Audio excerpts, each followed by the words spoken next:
Kumare! Kumare Club is back! Mga Mars, madalas tayong gumagamit ng belt o sinturon para pasikipin ba yung ating pantalon. Pero ngayon, pwede na rin niyang gamitin accent tulad nito para lalong lumutang ang ganda ng ating outfit. O kaya pag plain ng outfit mo, ayan, may konting accent, di ba? Kakaiba, ibang level, ha? Yan ang naging inspirasyon ng fashion stylist na si Ira Franco sa pagdidisenyo ng sari-saring sinturon.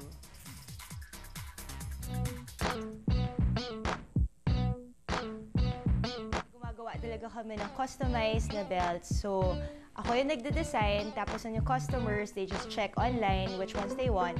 And then sila magsasabi kung anong size nila, anong kulay yung gusto nila. And then, dun lang namin gagawin yung belt. Iba-ibang klase, iba-ibang disenyo, at iba-iba ng laki. Yan na ang mga usong belt ngayon o sinturon. Kung dati kasi panghigpit lang sa pantalon ang gamit ng belt, ngayon ginagamit na rin itong pangporma. Nakakapagbigay hubog rin kasi ito ng ating katawan. Petite ka, I suggest na gumamit ka ng belt na maninipis lang because ayaw natin na mas magmukha kang mas maliit. Then pangalawa, if you're medyo yung pear shape ka naman, yun, kaya nyo yung mga corsets.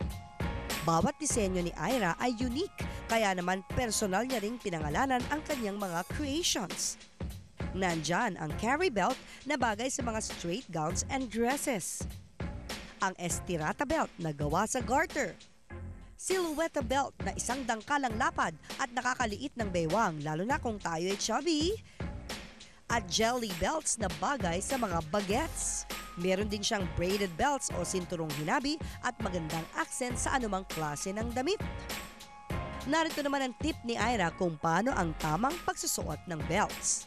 Dahil suot niya medyo simple, kailangan natin siya lagyan ng konting detail. And medyo blousy siya, so kailangan natin pakita na may ang sexy curves ni Mommy. So, ayan. So, with this belt, hindi siya ganun kalapad na nakakat yung katawan niya.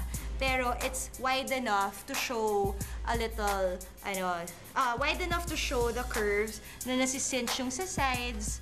Tapos, syempre, mas nagmumukhang funky si Mommy. Ikot, Mommy. Yan. Dahil yung mga magki-Christmas na, kailangan natin may space sa pangkain, we can use a belt pang hips naman. So, itong multi-layered belt na to, irorolyo-rolyo mo lang dyan sa hips. Ganito, like this. Medyo marami siya. Tapos nun, tuck in lang natin. So, para it adds a little pa-cute effect, diba? So, may detail pa rin siya. So, once again, ang suot ni Mommy, medyo loose siya. So, kailangan natin pakita yung kanyang curves again. So, I don't want to overwhelm her body. So, we can choose something like this lang. It's 3 inches wide. So, yung ganitong belt, pwede siyang for the holidays kasi it's a bit shiny. There's a detail na medyo festive. Tapos pwede siyang pang formal.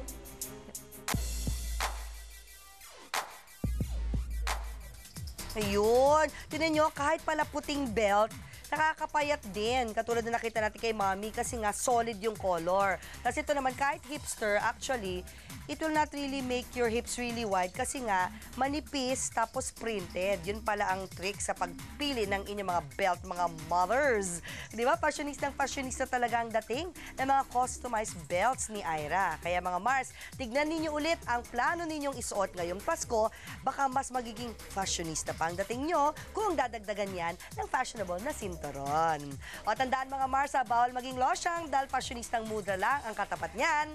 Ngayon naman, diretso na tayo sa kusina kasama si Nyora Chiki para sa isa na namang masarap na Christmas recipe, ang crispy pork salad. Naku, pork. Kailangan itago na mabilbil.